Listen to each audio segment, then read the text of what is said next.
The sport of BMX, or bicycle motocross, is one of the fastest growing sports in Australia. By its competitive nature, BMX provides an exciting and healthy sport for all ages. To go racing, the first requisite is a bike. BMX bikes are purposely built for competing on BMX tracks. They must be strong enough to withstand the rigours of competition and yet be lightweight for speed and manoeuvrability. Strength and lightness are the main requirements in every component. This is achieved through extensive use of alloys, chromoly and other exotic metals, and the use of sophisticated welding techniques. The new rider need not go to the expense of purchasing a custom-built bike to get started. A BMX replica-style bike purchased from a bike retailer or department store is ideal. These are manufactured to Australian road safety standards and do not comply with the specifications laid down by the Australian BMX Association. Therefore, certain adjustments need to be made. Items to be removed include all reflectors and reflector brackets, mud guards, bells, stands, toe clips and chain guards.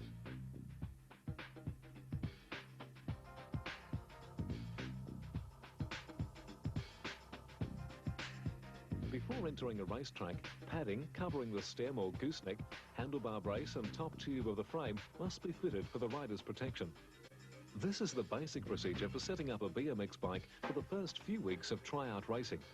Later on, adjustments may be needed in specific areas such as handlebar width and crank length.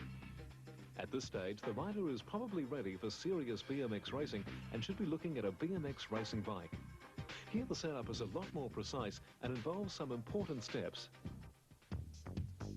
Firstly, the seat. When racing, the seat is provided for support and balance, not for sitting down. The seat should be positioned approximately to the level of the rider's knees when standing on the pedals. Both pedals should be parallel to the ground. Make sure the clamp is not positioned beyond the safety limit line on the seat post. Allow at least 5 centimetres of post to be inserted into the frame, otherwise damage may occur. If the seat post cannot be adjusted to the correct level onto the safety limit line, a longer type should be obtained. Cranks. The cranks on each individual bike play a vital role in obtaining leverage. Crank size is best explained by following this simple table.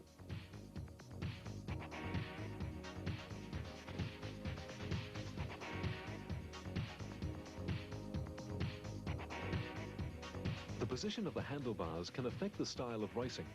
An incorrect position can make it difficult for the rider to turn and lift, two essential tasks of BMX racing. To set the position of the handlebars, sit upright on the seat. Extend the arms fully above the head and lower to the bars without moving the position of the back. The point the palms meet the bars is the correct position the grips should be placed on the handlebars. This determines the body position for racing, which is both comfortable and allows the rider to turn and lift easily. If the bars go beyond vertical to the ground when using this method, an extended stem will move the handlebars slightly forward, allowing for a correct position to be obtained. Stem height. The height of the stem should be set correctly as this affects the rider's style. Stem height is determined by aligning the top of the handlebars with the rider's hip bone. The safety limit line will decide the length of stem required. Frame size. Correct frame size is most important. A rider should not be cramped by a small frame or forced to stretch on a large frame. Frame size is best explained by following this chart.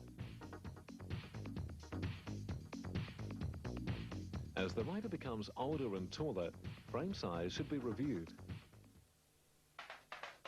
The start of any BMX race is perhaps the hardest and most important part of BMX racing. Starts require a high degree of skill, which only comes through many hours of practice. There are two basic starting techniques. The one pedal start, where the rider places one foot on the pedal and the other on the ground. This method is mainly used by beginners who have not learned to balance on the starting gate. The two pedal start requires the rider to stand upright on both pedals whilst balancing against the gate. The two pedal start is by far the most effective starting method. A detailed look at two pedal start shows the pedals slightly offset with the front pedal higher than the rear pedal.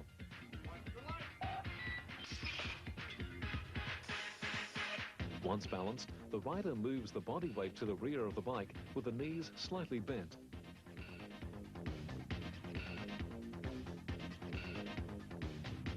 The The starter then prepares the riders for a race start by calling, "Riders ready, watch the lights." The lights signal in a countdown sequence accompanied by audible beeps.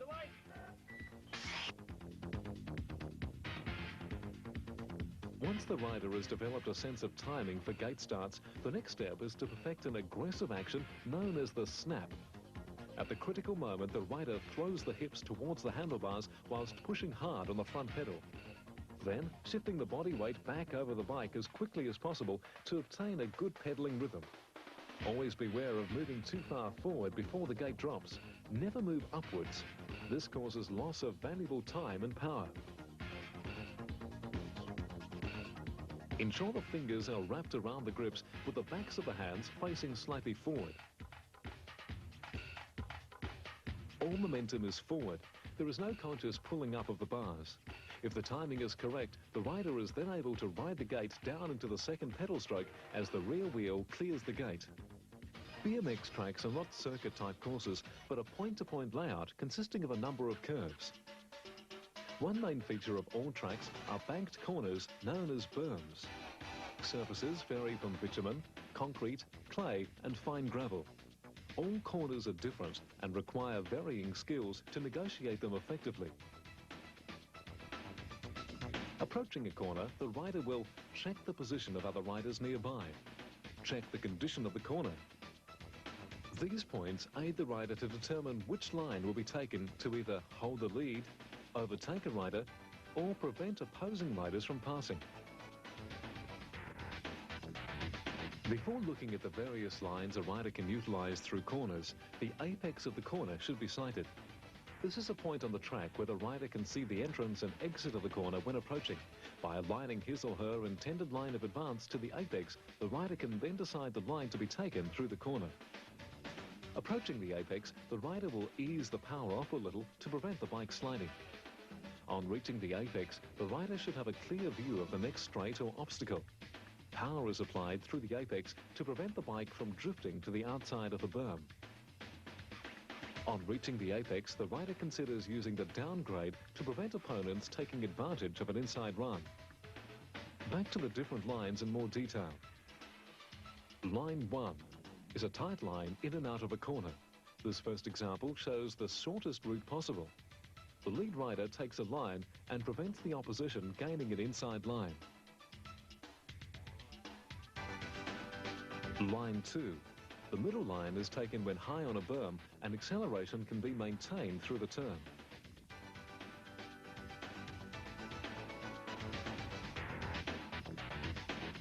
Line 3. A tight sweeping line is employed by the rider in second or third position to overtake a rider on an inside line.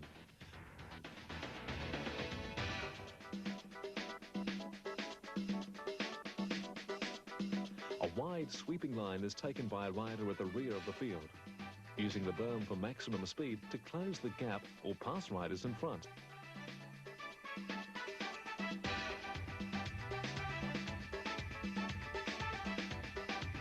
Line 4. Tight line in, wide line out. This line is used by the lead rider to prevent another rider in close proximity from overtaking. Briefly, the higher the bank section of the corner, the faster a rider can take the corner, whereas a flat corner requires less speed and far more bike control. No matter how fast a rider is, he or she is going to encounter traffic problems at corners. A good rider will develop the skill to choose a line into the corner that will give the best advantage at the exit. Ideally, the rider should not follow the same line as the rider in front. BMX tracks are built differently, but all layouts include obstacles to test the rider's handling skills. These skills do not come naturally and require attention and practice. To acquire jumping skills, practice must be performed correctly. As jumps are the key to increasing or decreasing a rider's speed, the skill of handling jumps is crucial. There are three main techniques involved for negotiating jumps. Firstly, roll the jump is performed by novice riders in the early stages of their racing careers.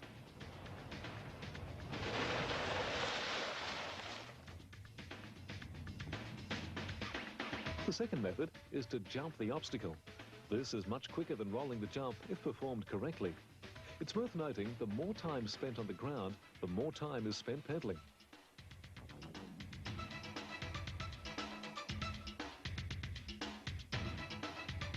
This leads us to the third technique, the power wheelie.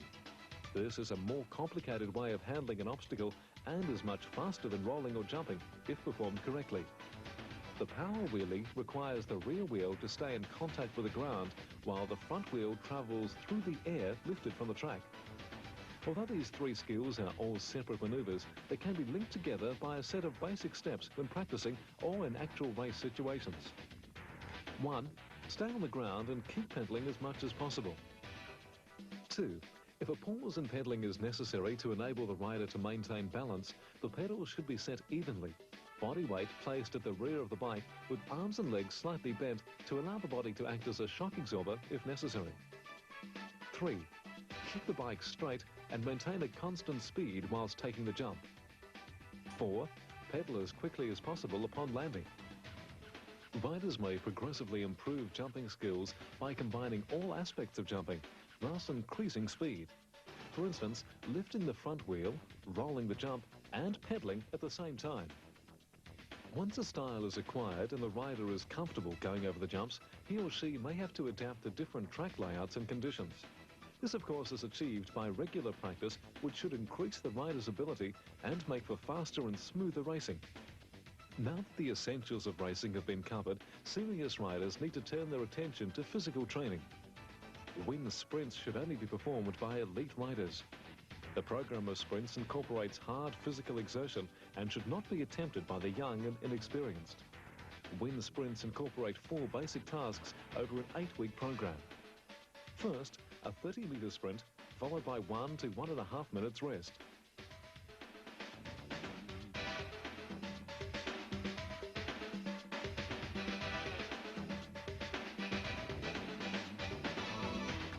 Then a 15-second sprint, followed by 15 seconds of slow cycling, almost rest.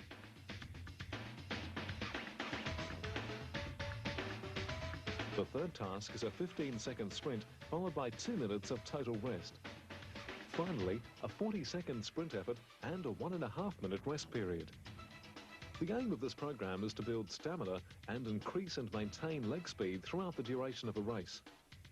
Moving off the bike, an essential part of a rider's training is stretching. Stretching not only prevents injury, but increases flexibility.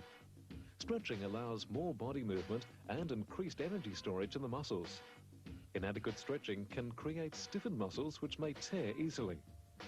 Stretching should be part of any training routine to prevent serious injury occurring. Here are some basic stretching exercises that can be carried out before and after training. The quadriceps stretch. In a standing position, the leg is raised to the buttocks. The other foot and pelvis face forwards, keeping the back straight and extending the hip. Hold for 15 seconds and repeat 3 times for each leg.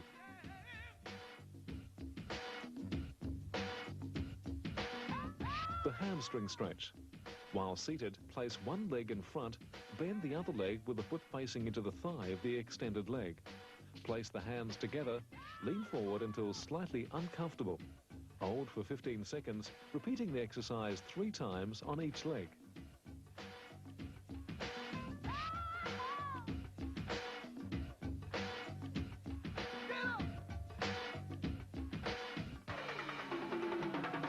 The groin stretch. Another sitting exercise with both of the feet out front and touching. To stretch the groin muscles, place the hands on the feet, lean forward until slightly uncomfortable. Hold for 15 seconds and repeat 3 times.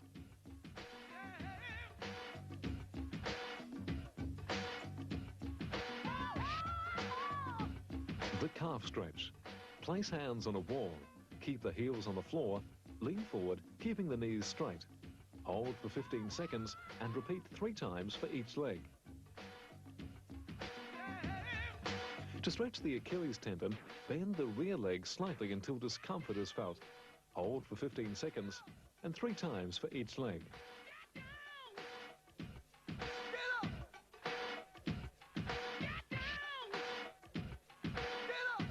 Arm twisting. This exercise warms the arm muscles by swinging the arms in a circular motion. Swing each arm about 15 times and repeat 3 times for each arm.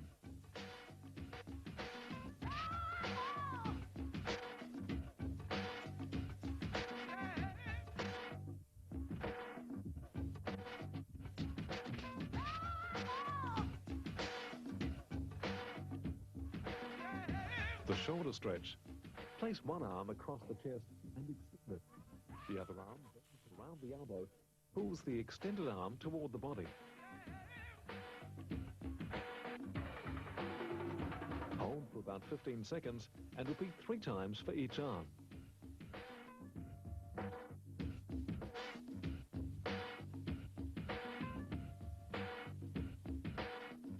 The back stretch. Laying on the back, bend one leg and place the knee on the floor.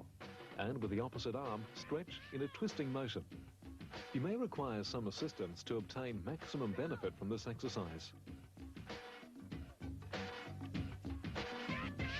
Hold for 15 seconds and repeat 3 times for each side. All these stretching exercises help to reduce muscle tension and relax the body for racing. Stretching also aids better coordination and allows for free and easier movement when racing.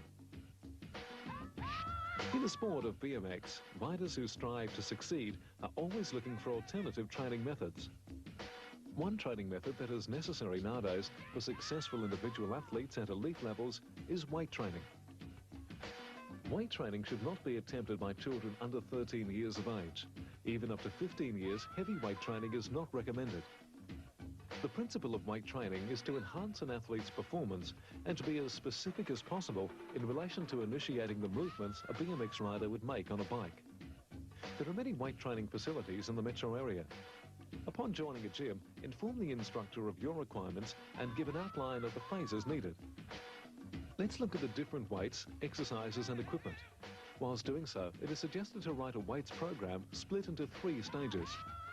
The first stage is endurance. This aerobic phase is the building block on which BMX riders should concentrate their training. With this stage, a higher number of repetitions and less weight is required. The endurance stage tones muscles and increases stamina. The second stage is the strength phase. This sees the number of repetitions reduced and increased weights. The strength stage works in the anaerobic phase and strengthens the muscles as well as toning them. The third and final stage is the power stage. This is the speed stage and sees the repetitions increased a little and weights decrease slightly less than the strength stage, but not as much as the endurance stage. The power stage increases muscle speed and stamina to withstand longer repetitions with heavier weights. Repetitions in this stage should be performed quickly, but the weight should not compensate for speed. The strength stage works in the anaerobic phase. The optimum repetitions for the 3 phases are as follows. Endurance, 20 to 25 repetitions. Strength, 1 to 10 repetitions. Power, 8 to 12 repetitions. Other appropriate exercises may be undertaken. These particular exercises are specific to BMX riders as they relate directly to the imitation of movements of bicycle riding and develop muscles used in riding a bike. Although weight training is for the development of power and speed, a high degree of bike skills and plenty of sprint practice are still a must for riders at a senior level. A strong mental attitude is a prerequisite to withstand high levels of competitive pressure in all areas of BMX. Beware of overtraining. Rest and good eating habits play an important role in training and competition.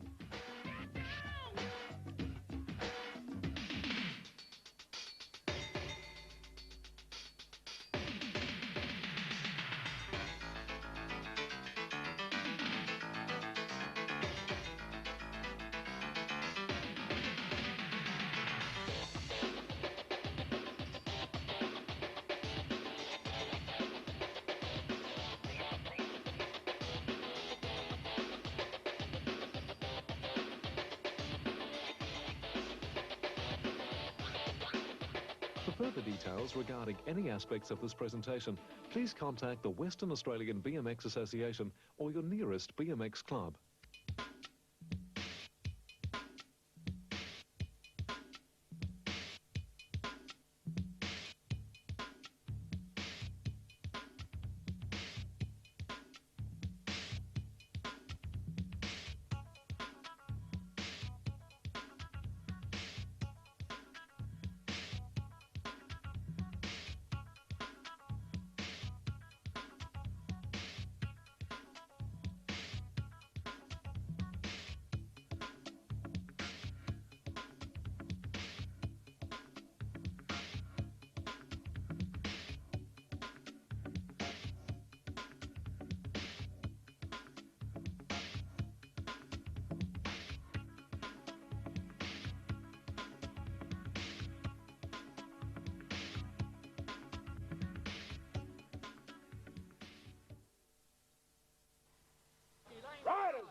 BMX bikes are a lot of fun.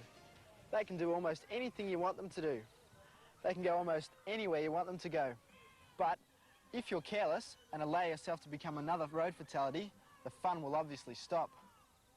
Don't become another statistic.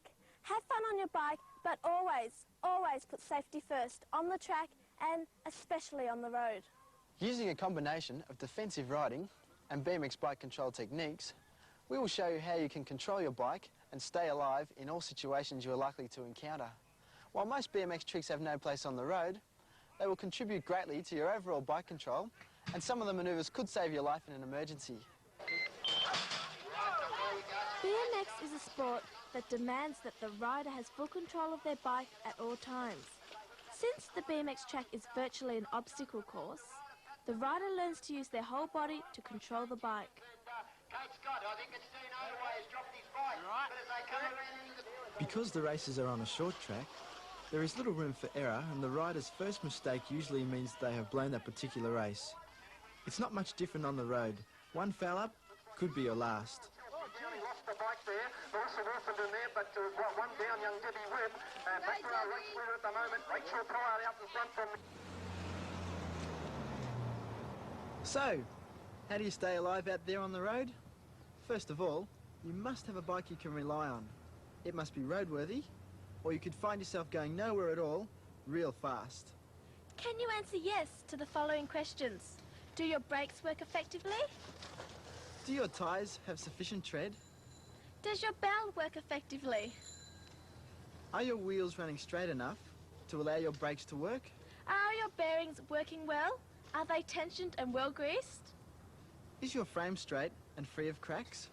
If you ride at night time, is your bike fitted with lights and reflectors?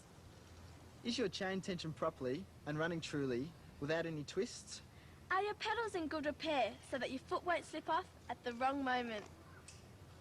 If you can answer yes to all of these questions, congratulations. Well done. You're one of the 20% of bike riders on the road that has a roadworthy bicycle. However, you are likely to encounter some problems with your bike during your bike riding career, problems that can easily be repaired.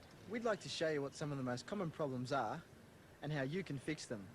Or at least you'll be able to recognise the problems, then take it to your local bike shop for repairs. Let's take a look.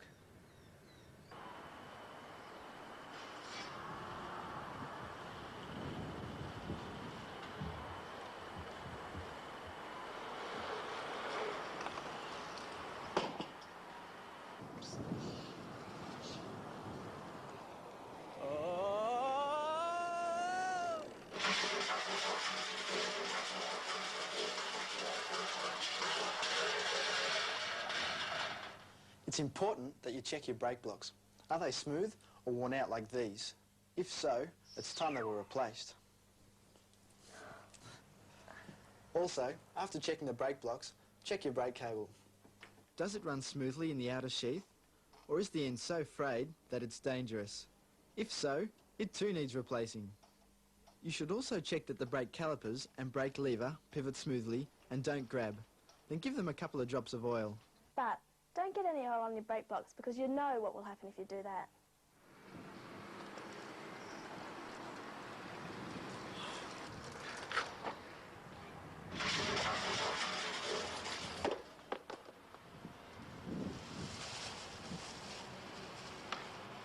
When adjusting the brakes, try to ensure that the blocks are as close to the rim as possible without touching. When applied, the blocks should contact the rim and not the tyre. This will mean that you can exert much greater pressure.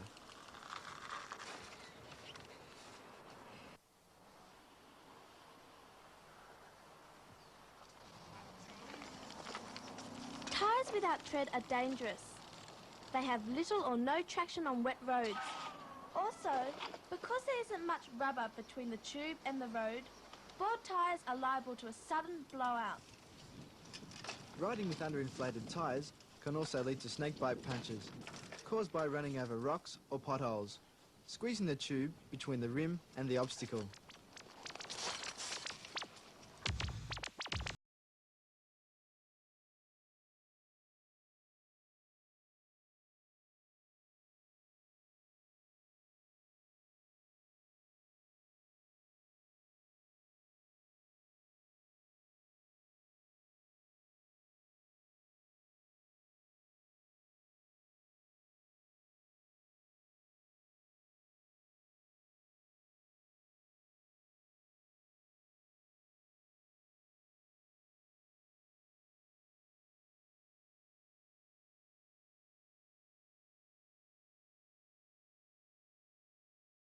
If you own a BMX, the chances are that you have already discovered the joys of freestyling or stunting the bike. If you've performed the stunts correctly, your wheels won't have suffered much. However, if you've been a little careless, your wheels may have developed a slight square shape or a wobble. Small side-to-side wobbles can be taken out of the wheel by a good bike mechanic, but any serious bends or flat spots mean the wheel is ruined.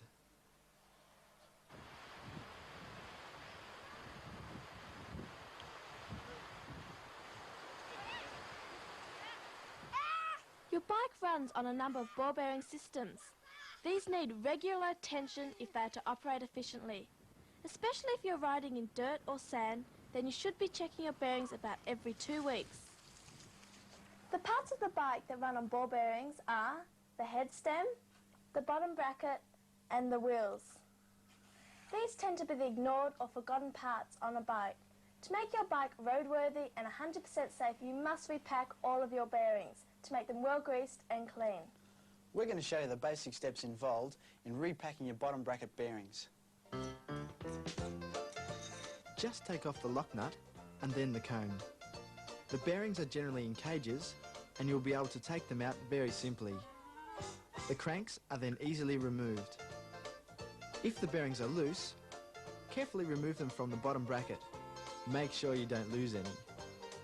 Clean the inside of the bottom bracket, the cones and the bearings with kerosene or another cleaning fluid. Check the inside for pitting or cracking and do the same for the cones. If you replace the cones, you should also replace the bearings. Carefully pack some grease around the inside of the bottom bracket. Now, reassemble the bottom bracket and cranks. It's a good idea to check the crank arms and bottom bracket for tightness. Ideally, you should be doing this once a week. The same basic steps involved in repacking your bottom bracket applies for the head stem and the wheels. You should clean and repack your bearings every 2 to 3 months, depending whether you're riding on the road or dirt. One trap you should be aware of when replacing your bearings is not to do them up too tight. You should be able to spin the shaft freely in your fingers without any side-to-side movement. If the bearings are too tight,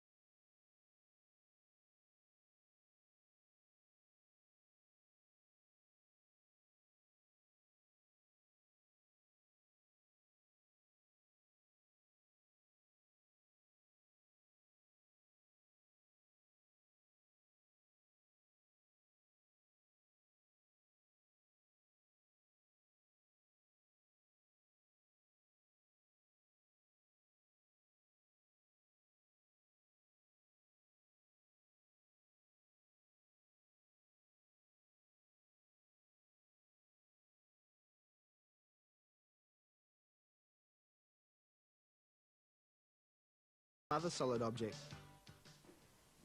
Most frames are built to take these stresses, unless your bike has been in a bad accident. Generally, forks will bend before the frame, which is what they're designed to do, in order to protect the frame, which is a lot more expensive. To check your frame and forks, look for cracked paintwork behind the head stem on both top and bottom bars. Also, the fork blades should be in line with the head tube, and the rear wheel should sit in the centre of the rear triangle at both the seat stays and the chain stays. If you detect anything wrong with your frame, take it to your local bike shop.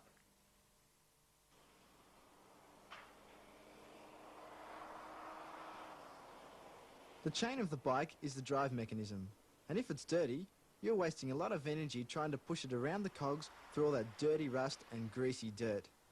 Take the chain off and soak it in kerosene for a while, then dry it and lubricate it with a light oil.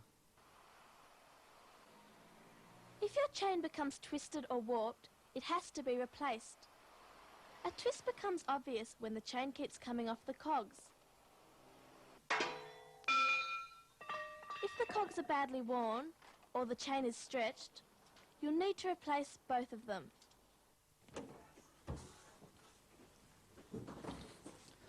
If you've checked your brakes, tyres and wheels, The bearings, the frame and the chain. and if they all seem in good shape, you can be confident that your bicycle is now roadworthy. So let's take it out on the road and learn a little about the other two important factors involved in cycle safety, defensive cycling and the road laws. Wait a moment, haven't we forgotten something? Our helmets. Yeah, before going anywhere, every cyclist should put on an approved helmet. That is, a helmet carrying an Australian Standards approved sticker. Your head is the most vulnerable part of your body. It's the only head you've got, so it's worth protecting.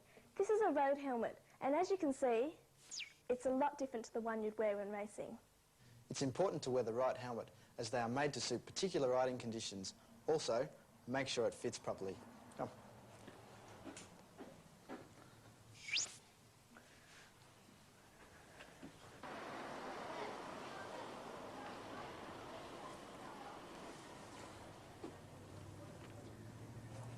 Well, we don't have enough time to deal with the road laws in detail, and although you don't need a driver's licence to ride a bicycle on the road, it is important that you do know all the road laws.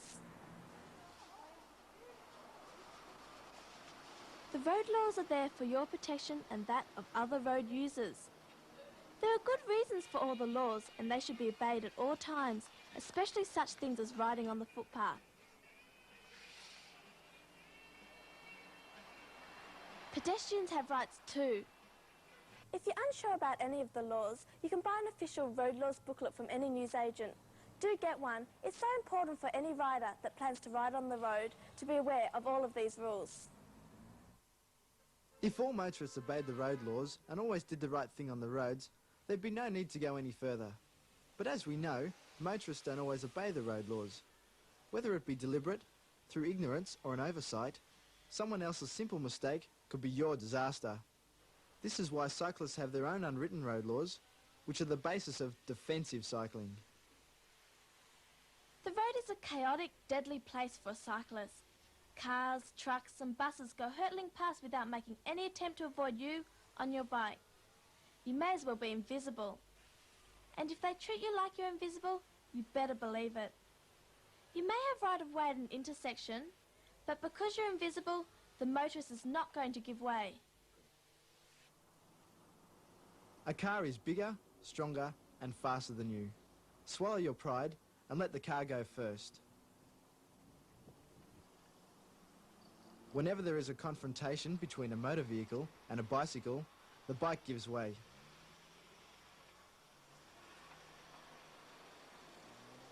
This is rule number 1 of defensive cycling.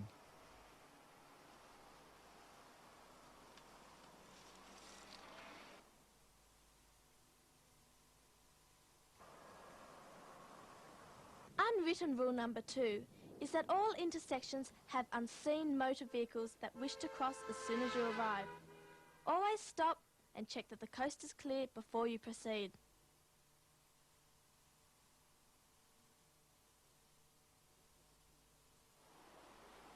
Unwritten rule number 3.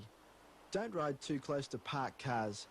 Someone is bound to open their door in your face, which can give you quite a surprise if you're hiking along and can be extremely painful if you're unable to take evasive action.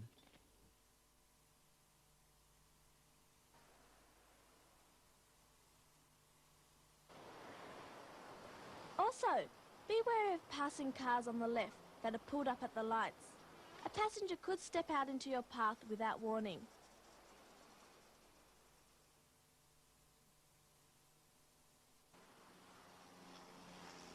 Seeing bike riders are so small compared to other road users, they must go to great lengths to make themselves very visible. If you use your bike on the road, your bike should be fully equipped with front and rear lights and reflectors. Reflectors can be fitted to the pedals, the spokes and the rear stays. You should also wear bright clothing during the day and a reflective vest at night. And let the traffic see you before they get to you. Use the whole road. When you hear a car approaching from behind, move over to the left. And remember, always let the car know what you're going to do. Signal clearly and never make any sudden deviations.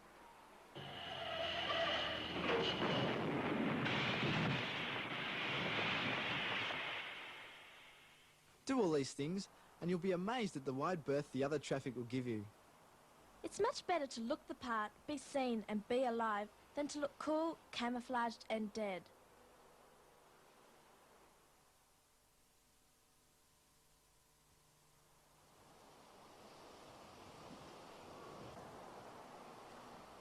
One of the best defences for a cyclist is to keep out of the way of traffic. If there's a back street or a bike track you can use rather than the main road, use it. The best thing that happened to cyclists was when local councils started blocking off streets and putting in roundabouts and barriers. BMX and mountain bikes are becoming increasingly popular in urban areas for just this reason. Try riding a 10-speed racer around some of the cobbled and potholed back streets of some of our major cities. You'll shake it to pieces in a couple of weeks.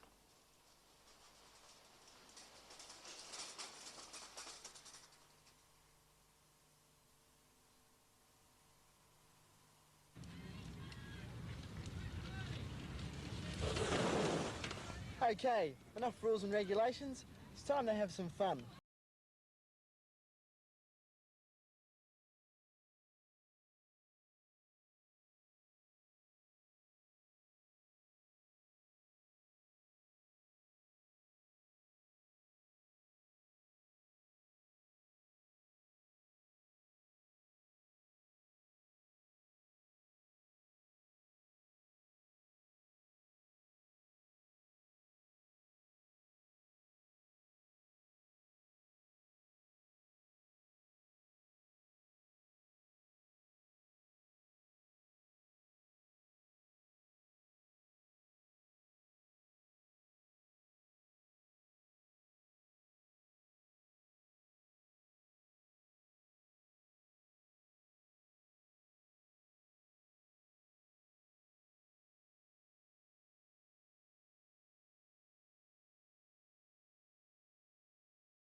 All these tricks are fun to do, but they should not be tried on the road. Use a BMX track or a park. Of course, the riders performing these tricks are not just dressed this way to look cool, but to protect themselves from injury should they make a mistake. A helmet is a must when performing or practicing these tricks. Let's have a closer look at 2 tricks that could save a life. Through being able to control their bikes, these riders were able to save themselves from bad falls. Let's have a closer look and see how that was done. The first thing you have to be able to do is control your front wheel. Can you ride any distance with your front wheel in the air? Can you do a mono? All it requires is to bring your weight back enough on the bike to raise the front wheel and hold it there in balance. It looks easy, doesn't it? Well, it's not. It takes a lot of practice. Once you've mastered the mono, you'll be ready to try the bunny hop. Let's have a slow motion look at how BMX riders do it. The pedals are in the horizontal position. The riders use their weight to bounce the rear wheel into the air, at the same time pulling up on the handlebars. With a lot of practice, riders can clear a reasonable height and distance. The bunny hop can be very useful if you have to get out of the road of a mad motorist and the only way clear is up and over the gutter. Or, if something was to fall out in front of you, leaving no room to swing around, you could bunny hop right over the top to avoid a collision. Hiya. Hi. The most important emergency measure a rider will need to perform is stopping. Let's have a look at how a BMX rider stops in a hurry using the slide out.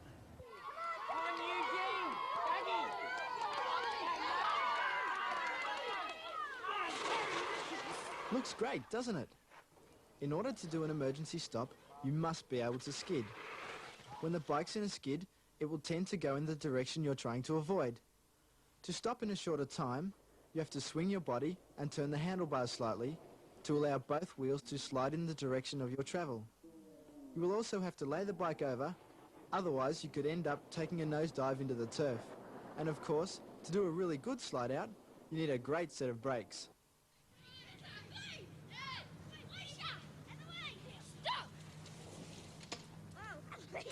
At some stage, most of you will have tried slide outs on the grass or loose gravel. In fact, this is the best place to practice this trick, not on the road. Slide outs on the road will wear your tyres out in no time at all. So, what have we learnt? We've learned how to recognise and repair problems with our bikes. And we've learned how to maintain our bikes in roadworthy conditions. We've also learnt the importance of road laws and the art of defensive cycling. Yeah, very important if we're to stay alive once we're out there in that crazy world of motorcars. Of course, any BMX training is an ideal way to learn greater bike control. If you can't control your bike out on the road, you might find the worst enemy of them all is yourself. Riders ready? Have fun cycling. Safe riding, bye! Bye. Pedal 6.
Tous ces concurrents qui sont maintenant devant la tribune sont des concurrents qui nous ont déjà fait vivre une demi-journée absolument fantastique de sport.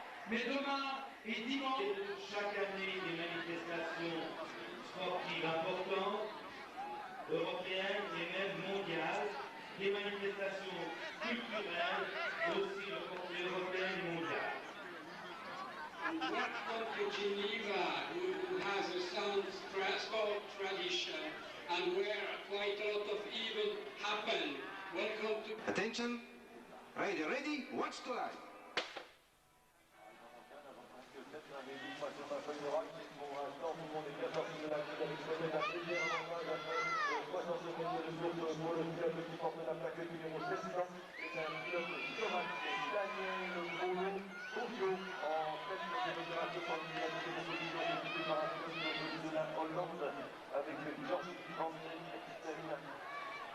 En deuxième position, il reste maintenant 152 mètres à parcourir, il n'y a pas de changement pour la première et la seconde, on est la troisième position, attention, on va se parler du championnat de la plaque numéro 552, il frappe très fort, le numéro 11 qui attaque maintenant, c'est Alexis Adjania pour la France qui va conserver donc cette quatrième place avec 60 buts. Attention. Toujours les quarts de finale. Alors là, en première position, on retrouve le numéro 11. Le numéro 11, c'est Martin Fabian de la République Slovaque. Suivi derrière lui de France, de Nicolas Macario. Nicolas Macario en seconde position, encore actuellement à l'arrivée du grand virage. Ouh là là là là, c'est assez serré entre les deux premiers pilotes. Je vous rappelle la première position qui est tenue actuellement par Martin Fabian, tandis qu'à la troisième position, c'est le numéro 110, c'est Nicolas Macario de France aussi. Le classement va rester inchangé jusqu'à la fin. Série suivante. Attention, rider ready, watch the light. Attention. Série suivante, numéro 118, toujours les codes de 13 ans. Là aussi, on en a beaucoup. Alors en première position, il part avec son numéro 118, derrière le numéro 45. En première position, c'est Romain Devet de France. Romain Devet qui est toujours en première position là sur le premier grand virage. Ils sont très en forme les Français comme je vous l'ai dit. Derrière lui, on retrouve avec son numéro 45. Son numéro 45, c'est Jakub Bezeski. En dernière position, on peut l'applaudir aussi, c'est Yuma.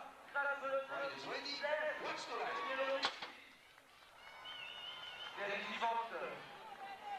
Série numéro 119 qui poche le traitement. Alors là, c'est quand même assez serré. Et c'est le numéro 80 qui part en première position. Le numéro 81 qui nous vient de la Tchéquie, la République tchèque. C'est Peter Zapolski. Dans la seconde position, on retrouve un Français. C'est Christophe Bourdi, je suppose. Oui, c'est Christophe Bourdi. En troisième position, avec son numéro 12, c'est Anton Couture de la République slovaque. Je vous rappelle la première position. Position number 104. And the first 104 Berger Mariela. The Nederlandse onderneming met de Mariela Berger bij hoogteparcours. Eerste minuten, kijk, iedereen is British job. En ook natuurlijk van de Goedman en Cédric Grond pour la suite. De la race en cours, bien sûr, des élites women, toujours en première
Attention.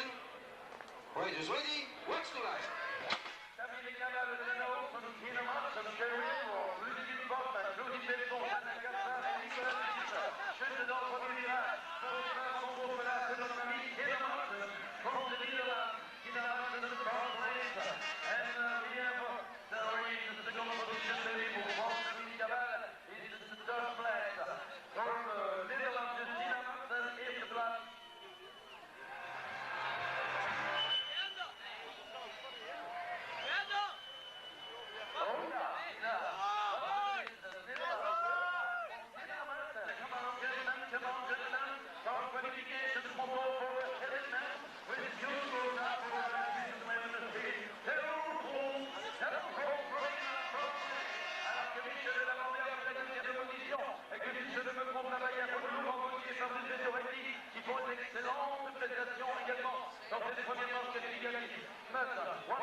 Attention.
allemaal voor de zet en Syria in het ongeluk de vluchtvaart denk ik.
Det är nog första varvet på den där cykeln. Oj, hallå, vad hände?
Ecco che Eliane con la copertina di giorno del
Je te demande un peu de patience, une communication. Le numéro de course, c'est le numéro 17, le numéro 17, c'est Julien Duquet, qui dirige derrière lui, du numéro 875, c'est Arnaud Dubois de Belgique.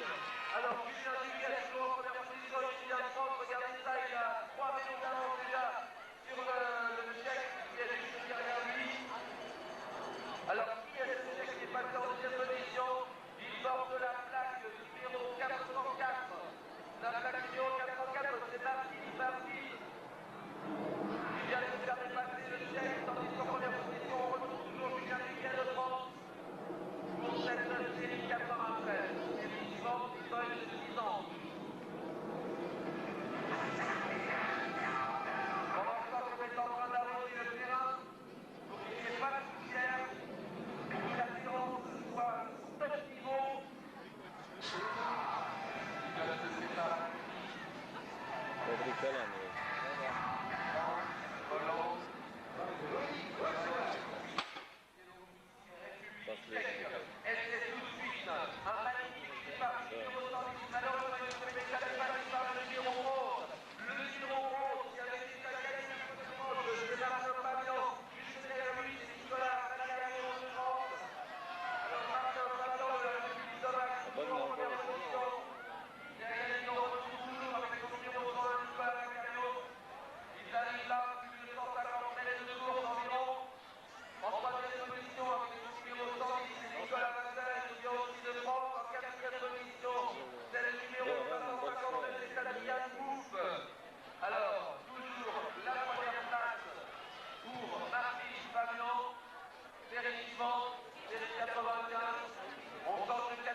Et en première position, on retrouve avec son numéro 10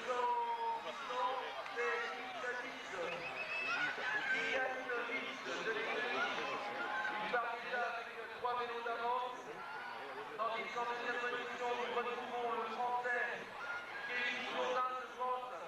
C'est Kevin Jourdain avec son numéro 100, tandis qu'en troisième position, il porte le numéro 875 de l'équipe de Björn de Belgique. Numéro 414, Vladimir Stepan de la République tchèque, je me rappelle les dates. Toujours les présents, et le numéro 100.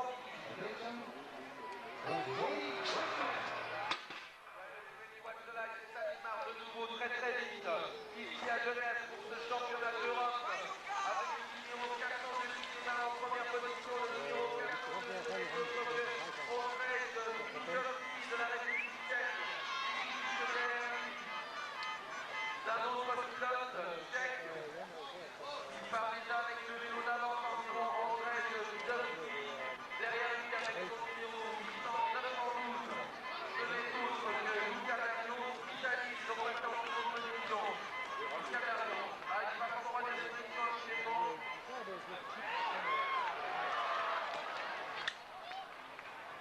Série suivante, série maintenant. Attention, c'est parti, bien parti en deuxième pour Hello, forming out the first position, the second position, formation avant l'écran. À la position avant les avant qui a fait la deuxième position. Mais bien Hello, et ce place pour Hello devant nous, obtenu le place de France de Michel Lavandais. Alors nous avons découvert qui occupe la troisième position maintenant, et qui revient très fort avec son numéro 305, c'est pas vous Vettorelli, alors que Laurent Gauthier occupe lui la quatrième position.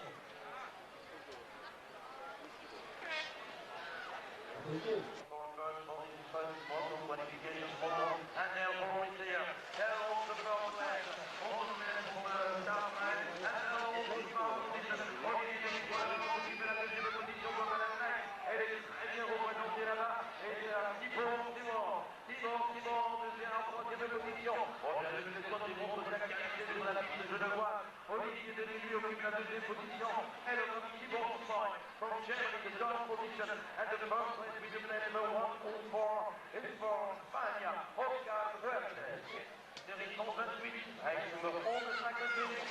Attention, numéro 14, quatrième départ, absolument fantastique, c'est en l'occurrence notre ami Ludo Rosal. Notre grande Ludo Rosal. Oh, yeah, Ludo.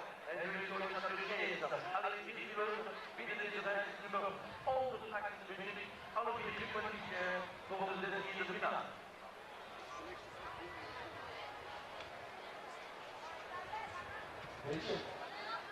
Le bon tournoi de Moulin. Helling-Man. Avec le Somali et le nouveau champion de France qui avait déjà remporté la première manche, mais lui tout à l'heure qui vient de sortir de là, il est tombé c'est un peu bon encore. Et il se prend des décisions du match dans le dans le tour derrière. Le 276 dans le deuxième position, dans le second place. Dominant Olsk. Et il y a Tony Ferreira là-bas, avec le numéro 385 qui vient de reprendre la deuxième position. Alors toujours Somali et Tony Ferreira deuxième. La troisième position maintenant, convoité par le nominativement, le numéro 266. En l'occurrence, poursuit de Dominant Olsk, de la position. La favorite de tourner les règles, deuxième place ce soir. Elle doit le faire. Nous allons ouvrir le deuxième position de la ligne et dire, la France, pour la France, qui fait la deuxième position, la troisième place, elle est combattue actuellement par l'Allemagne avec, si je ne me trompe, Carsten Font, ou alors Philippe David, éventuellement, attention, toujours en tête, Robert de Bellal, et Martial Meyer en deuxième position, et le 326, third position from Germany, Carsten Font.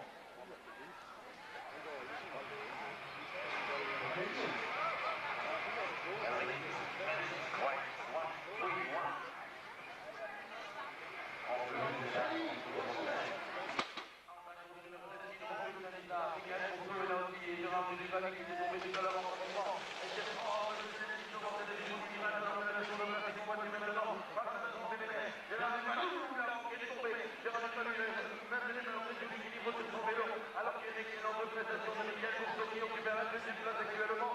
Alors, sans le monter derrière ses deux concurrents, il reste son être de course maintenant avec une troisième position pour la France. Peut son serrer, c'est un valu, tant par le tour dans l'extérieur, de revenir au minimum prendre une quatrième position.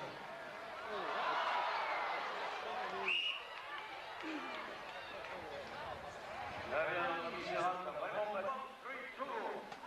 Encore le numéro 4, attention, il m'a fait le coup là. Il y avait son qui est dans le jeu, qui a pris la tête, devant les secondes de position. Et derrière eux, le peloton s'est étiré. Un tiers se place des deux devant les deux. Dominant van de eerste kwalificatiematch en in het gisteren dominant van deze tweede kwalificatiematch. Op de tweede plaats, Bertrand Dufour. Bertrand Dufour en deuxième position pour la France, troisième position maintenant pour l'Allemagne. Third position from Germany, Giovanni Vecchio.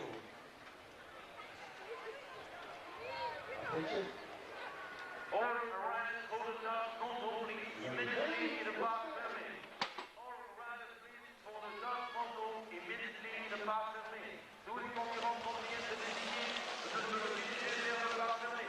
Et à Marc Le Besoin qui a pris la tête, il faut donc tuer le position. Marc Le Besoin prend, il faut se dire ce place.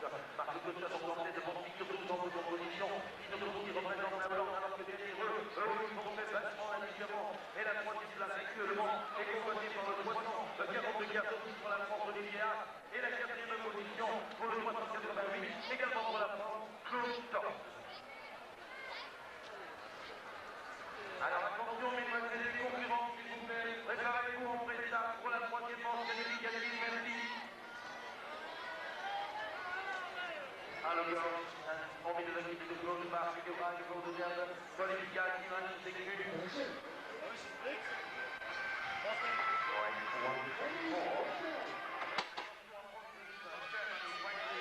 Et il y a également une requête qui est dans le proche. Et pour la première sur le regard, avec Francis et également avec le Joachim Reich. Joachim Reich, et bien tous deux l'Allemagne occupe les deux premières en position respectivement, alors que derrière eux, on tente de s'organiser et notamment s'organiser avec le numéro 100 pour la Suisse. Qui tente de faire l'intérieur en passant par l'extérieur, qui a pu relancer la musique, et donc probablement occuper la troisième place.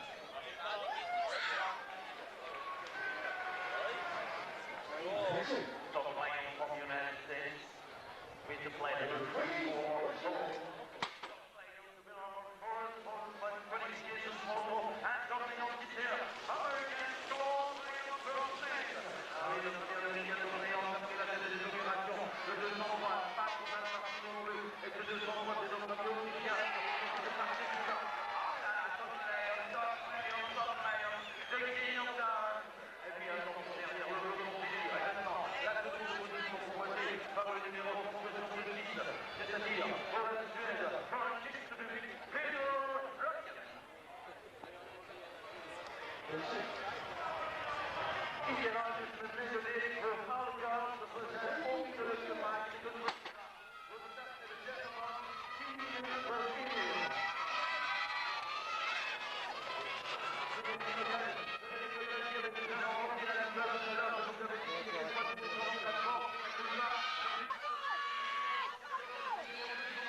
Attention. Riders ready. Watch.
уже финал, да?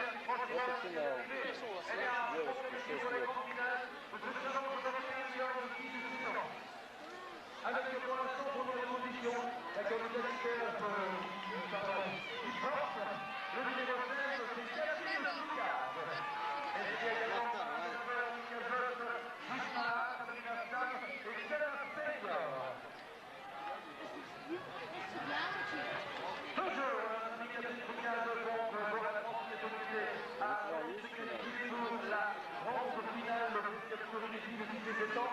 alors que la seconde position maintenant est convoitée par la candidature numéro 101.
Ça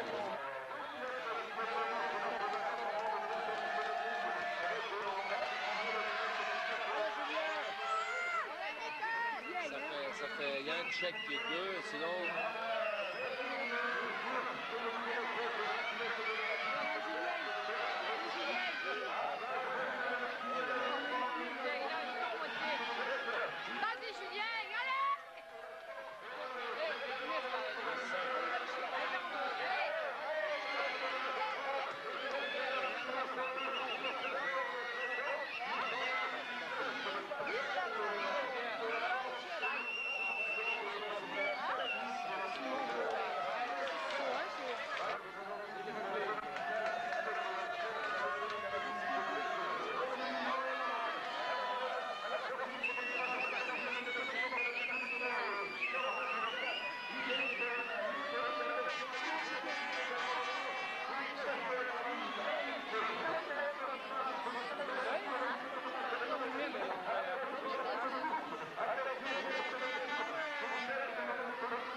gros chapeau, vous apportez, hein? On va porter des feuilles, hein. Ouais.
Charlotte, elle est bonne.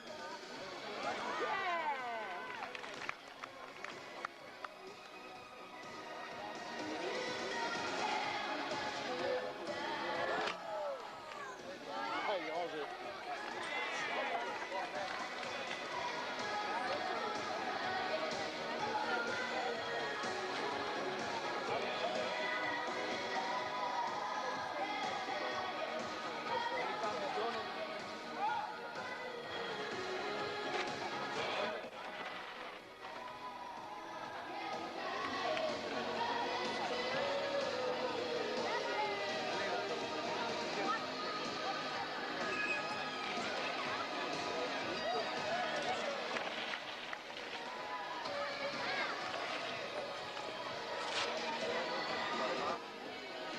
On reconnaît le maestro quand même.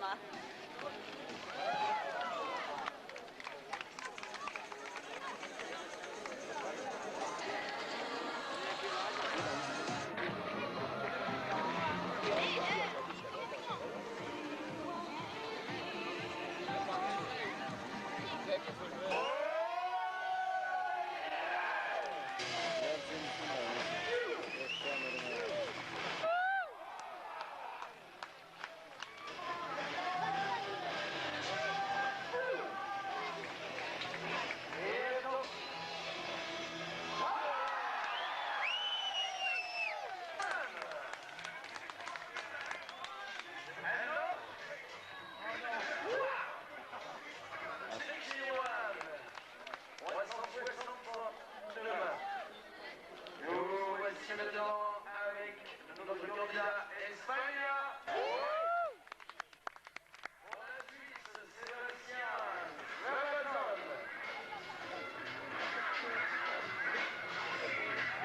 Et pour la réception présidente.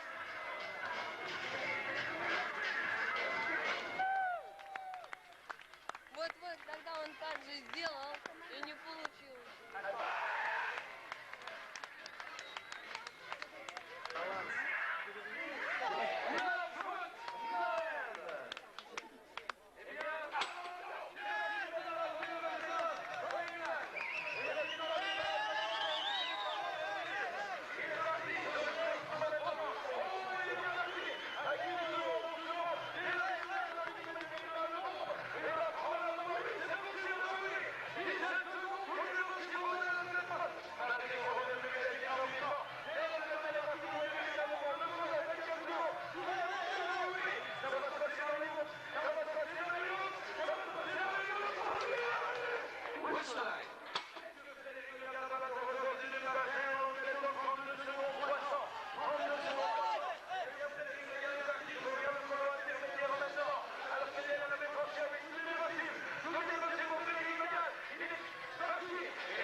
Voilà,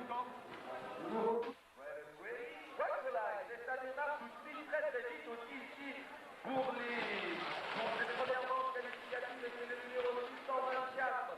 Le numéro 624, ce n'est autre que Gert, Jean-Philippe de l'économie qui part en première position, qui dit juste derrière lui Juan Luis Vega. Juan Luis Vega en seconde position, donc actuellement. Mais là, ça va très très vite, et c'est Juan Luis Vega qui se bat donc avec le numéro 624. Gert, Jean-Philippe pour la première position. Pour l'instant, c'est Juan Luis Vega qui est en première position. Mais rien n'est encore joué, ils font la différence. Série suivante, c'est le numéro 171, les boys de 15 ans. Avec ici représenté la France, la République slovaque, la Biélorussie, la Lettonie, la République tchèque et la Suisse. Et là, je vous invite, ça va aller toujours dans le temps public ici à Genève pour ce championnat d'Europe. Et là, ça démarre très très bien pour le numéro 12.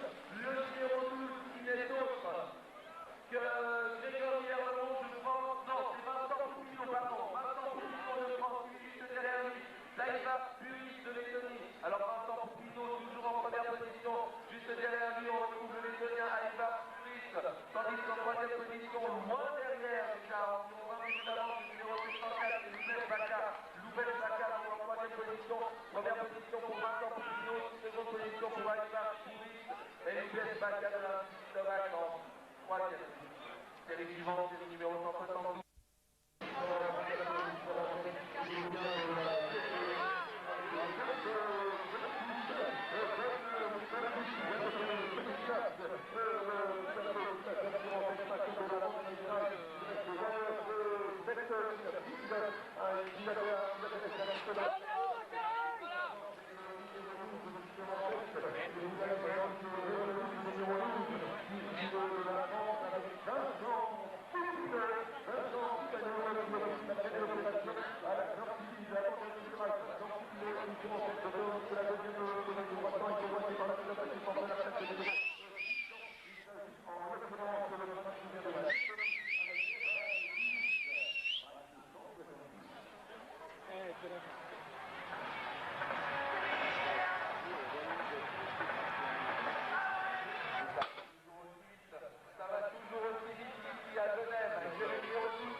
Чуть-чуть притормозили.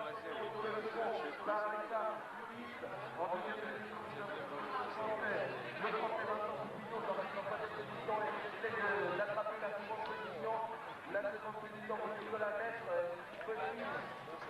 Vous êtes très très serré là, ça la vie. Et après, 60 mm de course, c'est la deuxième de porter la tête de qui s'avançait la tête de la tête du premier grade. Il s'agit d'un pilote du Royaume-Uni avec Daniel Wesley. Wesley est technicien de l'Est-Romain, il se garde le pilote de la République tchèque qui vient de s'en balader la tête de l'opération. Il s'agit en l'occurrence de Pavel Komou.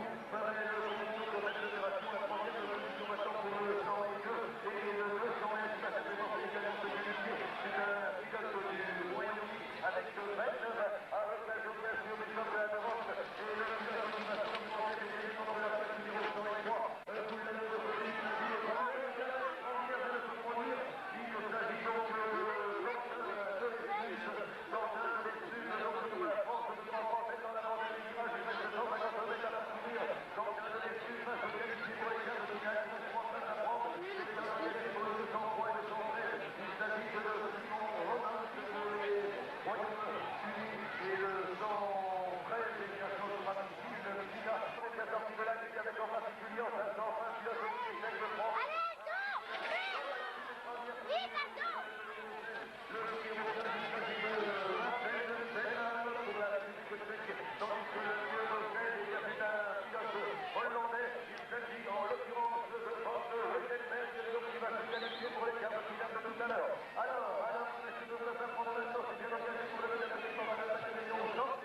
A tak, ne?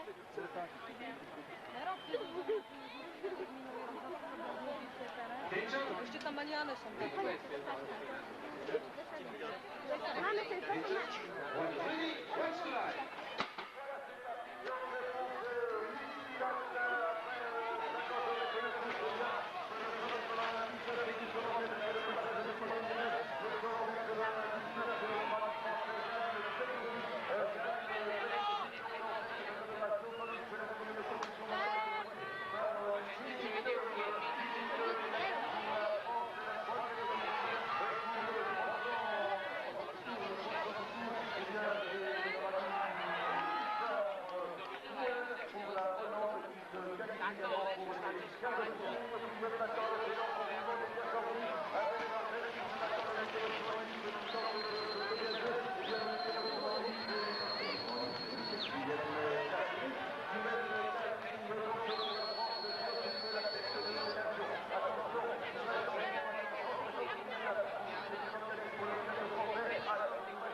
Voilà donc les huitièmes de finale et je vous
hat die Führung genommen. An zweite Position kommt